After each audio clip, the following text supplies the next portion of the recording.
28/1/23 को 8 बजे 7 दिन तक 7 दिन के अंदर एक चिक्स की मौत हमारी गलती से हुई। यह कैसे संभव है? आज का वीडियो पूरा ओरिजिनल है, बिना तड़के के है और वही वीडियो है जो आपको देखना चाहिए। बाकी तड़के वाले वीडियो देखने के लिए पूरा यूट्यूब भरा पड़ा है। नमस्कार दोस्तों, मैं हूं महसूस कुरैशी, मध्य प्रदेश के सिवनी जिले से आप देख रहे हैं आपका अपना यूट्यूब चैनल देसी मुर्गी पालन।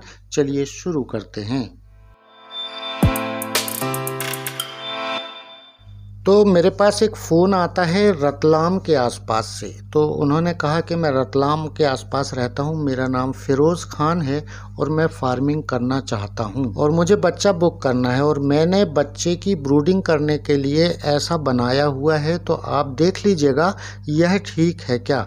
मैंने कहा बिल्कुल ठीक है। फिर इन्होंने मुझे पेमेंट किया, बातचीत हुई और जब पेमेंट करने के 5-6 दिन गुजर गए उसके बाद मैंने इनको बच्चे का बताया। मैंने फ़ोन किया कि भैया इस तारीख को इतने बजे ट्रेन निकल रही, इतने बजे पहुंचेगी और यह बिल्टी आपकी स्क्रीन के सामने है, यह बिल्टी आप लेकर जाइएगा और दिखाइएगा।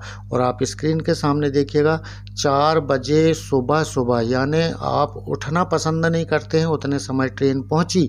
मगर हम ट्रेन को अपने समय पे नहीं चला सकते, ट्रेन के समय पर हमें पहुंचना होता है, तो यह वहां जाने के लिए निकल गए। तो इस वीडियो को बनाने का मकसद यह है कि चिक्स कैसे मिलता है और फार्मर कितना कष्ट उठाता है, कितनी तकलीफ उठाने के बाद मुर्गियों को पाल कर बड़ा करने के बाद, और सबसे बड़ी तकलीफ बेचने की आती है। उन सारी तकलीफ़ों से गुजरने के बाद फार्मर के जेब में पैसा आता है।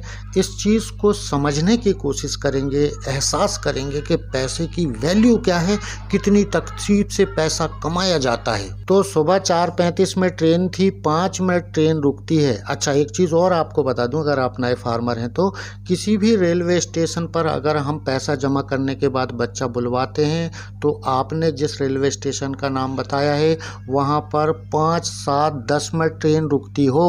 अगर 2 मिनट ट्रेन रुकती है तो ऐसी जगह में बच्चा लोड भी नहीं होता और अनलोड भी नहीं होता है। तो जीवन में पहली बार फार्मर रेलवे स्टेशन तक बच्चा लेने गया था। जीवन में मुझे नहीं देखा, सिर्फ यूट्यूब चैनल पर आवाज़ सुना करता था, मुझे पहचानता नहीं है।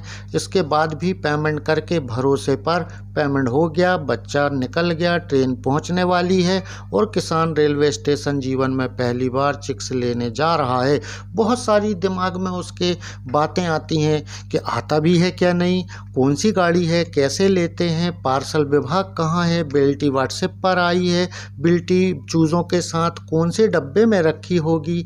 ऐसे बहुत सारे ख्याल मन में होते हैं, मगर फार्मर चलता जाता है, गाड़ी चल रही है और अंततः रेलवे स्टेशन फार्मर पहुंच जाता है।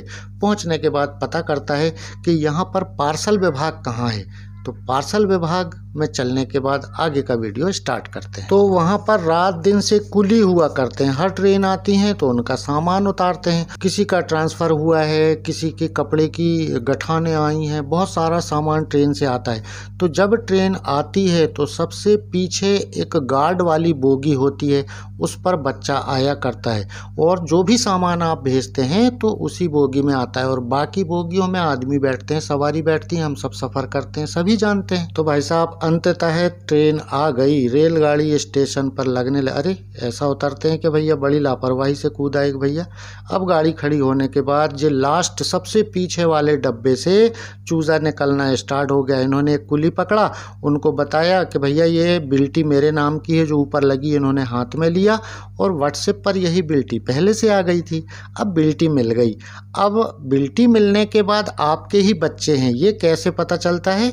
जब आप बॉक्स में देखेंगे बाजू में बारकोड के साथ एक पर्ची लगी होती है, उस पर आपका नाम भी हुआ करता है, वो भी मैं आगे दिखाऊंगा।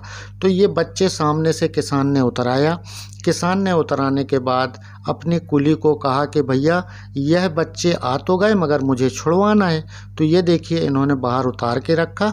उसके बाद ये यहाँ पर नाम हुआ करता है, ऊपर देखें आप, जिसका बच्चा है उसका नाम भी बारकोड के साथ डब्बे में बाजू में लिखा होता है। अब सारे बॉक्स ये ट्रॉली में रख के और चले पार्सल विभाग के ऑफिस। वहाँ पर एक सिग्नेचर करना होता है कि मेरा बच्चा मैंने पाया, और अपनी गाड़ी में रखकर आप अब अपने घर के लिए निकल चुके हैं। और रेलवे स्टेशन से निकलने से पहले घर में फ़ोन लगा देते हैं कि मैं यहाँ से अब चिक्स लेकर निकलने वाला हूँ, आप ब्रूडिंग हॉल में लाइट जला देना, मेरे पहुँचते तक वहाँ का टेम्परेचर 33 डिग्री सेल्सियस बना रहे। जैसे ही बच्चे खोलूँगा तो वह खेलने लगेंगे। तो साहब घर पहुँच गए बच्चे, बच्चों को अखबार बिछा के टेम्परेचर बना हुआ था इन्होंने वहाँ छोड़ दिया, और 300 बच्चे पर 3 लीटर पानी में 3 ग्राम ग्लूकोज या इलेक्ट्रोलाइट लगाकर 1 घंटे तक यह इलेक्ट्रोलाइट या ग्लूकोज वाला पानी दिए। उसके बाद अखबार में दाना बिखेर दिए। तो आप सभी जानते हैं कि जब बच्चे फार्म पर आते हैं तो 12 घंटे तक अखबार में आप शक्कर के बराबर मोटा मक्का जो भुट्टा होता है उसको पिसवा के खिलाइएगा, और वो नहीं मिलता है तो सोजी जिससे हलवा बनता है वह बिखेर दीजिएगा। वह 12 घंटे तक बिना प्रोटीन वाला यानी कम प्रोटीन वाला दाना खाएंगे, जिससे होगा ये कि उसके पेट के अंदर जो जर्दी है, अंडे के अंदर का पीला गोला जो यॉक है, उसको हज़म करेंगे। उसके बाद हम हाई प्रोटीन दाना दिया करते हैं जो प्री स्टार्टर फीड हुआ करता है। और कभी भी अखबार बिछाएं तो 2 लेयर में बिछाएं। पहला लेयर 1 दिन के बाद उठा लें तो नीचे साफ वाला अखबार की दूसरी लेयर अपने आप निकल जाए, क्योंकि बार बार बच्चों के बीच में आना जाना, बर्तन उठाना, अखबार उठाना, नया अखबार बिछाना, ऐसे में कई बार बच्चे हमारे पैर के नीचे आ जाते हैं चूजे, और उनके हाथ पैर टेढ़े हो जाते हैं या बच्चे मर जाते हैं। इसलिए 2 लेयर अखबार की बिछाया करते हैं। उसके बाद जब बच्चे इकट्ठे होते हैं तो एक पॉलीथीन लकड़ी में बांध के हिलाकर उनको जगाया जाता है और इकट्ठा नहीं होने दिया जाता। 2 दिन के बाद अखबार उठा देते हैं, दाने के बर्तन भी लगा देते हैं और पानी के बर्तन भी लगा देते हैं। 2 दिन हमने दाने के बर्तन नहीं लगाए थे, अखबार में दाना दिया था, है ना। तो 2 दिन तक किसी भी एंटीबायोटिक का इस्तेमाल बहुत कम रूप में बच्चों को इसलिए दिया जाता है कि वह यॉर्कशेयर इन्फेक्शन या बाहर से आए हैं कोई नुकसान ना हो, या अर्ली मॉर्टिलिटी होती है जो पहले दिनों में वो ना हो, इसलिए 2 दिन हल्के फुल्के एंटीबायोटिक का इस्तेमाल किया जाता है। इस प्रकार से अच्छा दाना अच्छा पानी ही दिया करें, उससे बेहतर बॉडी गेन किसी चीज़ में नहीं होता, वज़न किसी से नहीं बढ़ता है।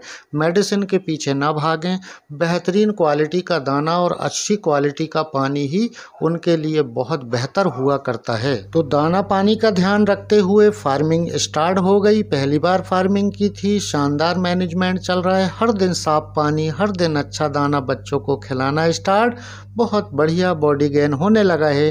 फार्मर अब अपने आप को आनंदित महसूस करता है, फार्म में बैठ के उसको आनंद की अनुभूति होती है और वह खुश रहना स्टार्ट हो जाता है। इसी बीच में 1 सप्ताह होने वाला होता है। 1 सप्ताह के अंदर जो पहला वैक्सीन रानीखेत बीमारी से बचाने के लिए करते हैं उसकी तैयारी में किसान लग गया।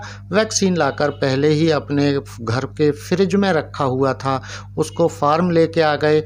पानी रखा हुआ है, पानी में बर्फ़ का टुकड़ा तैरते हुए आप देख रहे हैं, और वैक्सीन की बोतल जिसमें लाइव वायरस है उसको ओपन करने की कोशिश किसान कर रहा है। आप सभी जानते हैं कि वैक्सीन शाम के समय या सुबह के समय करते हैं, तो ज़्यादातर लोगों के पास समय होता है शाम के समय, रात्रि में, क्योंकि 2 डिग्री से 8 डिग्री सेल्सियस तापमान बना के रखना, और 2 डिग्री से 8 डिग्री सेल्सियस तापमान पानी का भी हो, नहीं तो वैक्सीन ख़राब हो जाएगा। हम जिस बीमारी से बचाने के लिए यह कर रहे हैं, इस प्रक्रिया को सफल बनाने के लिए कोल्ड चेन यानी टेम्परेचर का ध्यान रखना बहुत ज़रूरी होता है, टेम्परेचर बना के रखना भी बहुत ज़रूरी होता है। इस बीच में अगर पानी से वैक्सीन दे रहे हैं तो 2 घंटे बच्चों के सामने से दाना पानी हटा दें, उनको प्यास बढ़ जाए तब वह बर्फ़ वाला ठंडा पानी पिएंगे। वैक्सीन करने की प्रक्रिया के दौरान जो जो वेस्टेज सामान निकलता है, जैसे वैक्सीन की बोतल की सील, खाली बोतल, और जो टेस्टर से आप वैक्सीन खोल रहे हैं, यह सब एक जगह में इकट्ठा करें जैसा ये प्लास्टिक के डब्बे में रखते जा रहे हैं। और जब वैक्सीन करते हैं तो किसी भी प्रकार के बर्तन में मेटल का इस्तेमाल ना करें, जैसे स्टील की बाल्टी, जर्मन की बाल्टी, स्टील का गंज, जर्मन का गंज, लोहे का डब्बा, कोई भी चीज़ मेटल की नहीं होना चाहिए, नहीं तो वैक्सीन ख़राब होने का अंदेशा बना रहता है। यह ध्यान रखें कि हम वैक्सीन कर रहे हैं तो वैक्सीन कारगर हो और काम करे तो सावधानी बरतना होगा। जिन किसानों ने वैक्सीन करने पर वीडियो लंबा है यह मन में ख्याल आया तो उनका फार्म चला नहीं चला गया है। वैक्सीन करने पर सावधानी यानी आपके पूरे लॉट की सुरक्षा प्रदान करने वाली चीज़ है। वीडियो लंबा समझ के स्किप ना करें। फार्म का स्ट्रक्चर बना लेने से हम फार्मर नहीं हो जाते हैं बल्कि सफलता से फार्मिंग करने को ही फार्मर कहते हैं। वैसे जो लोग बड़े बड़े फार्म बना के पैसा इन्वेस्ट करते हैं वो बड़े फार्मर हो सकते हैं, मगर तजुर्बे के साथ छोटी फार्मिंग करने वाला भी अगर पैसा कमाता है तो मेरी नज़र में वह मेहनत कश किसान है और गंभीर फार्मर मैं उसे मानता हूँ। तो जिस बोतल में लाइव वायरस आया करता है, छोटी वाली बोतल में, उसमें जब आप डिज़ोल्व वाटर डालते हैं तो जहाँ कागज़ नहीं होता है उस तरफ से देखते हैं हिला हिलाकर कि पूरी जो गोली और पाउडर की तरह लाइव वायरस होता है वह घुल के लिक्विड की शक्ल में आ गया क्या नहीं। जब आ जाता है तो बर्फ़ वाले पानी में वैक्सीन को डाल देते हैं, उसके बाद एक बार और बोतल को धुलते हैं, फिर से डाल देते हैं। हिलाने की प्रक्रिया इस बार थोड़ी तेज़ भी हो तो चलता है क्योंकि हमने मुख्य वायरस को डाल चुका है और यह धुल के फिर से बोतल को उसी पानी में डाल रहे हैं जो बच्चों को देने जा रहे हैं। इसके बाद अब आप वैक्सीन वाली बोतल, डिज़ोल्व वाटर, जो भी वेस्टेज सामग्री वैक्सीन करने के दौरान हुई वह सारे एक अलग डब्बे में रखेंगे। अब आपका वैक्सीन वाला पानी वैक्सीन से तैयार हो गया है।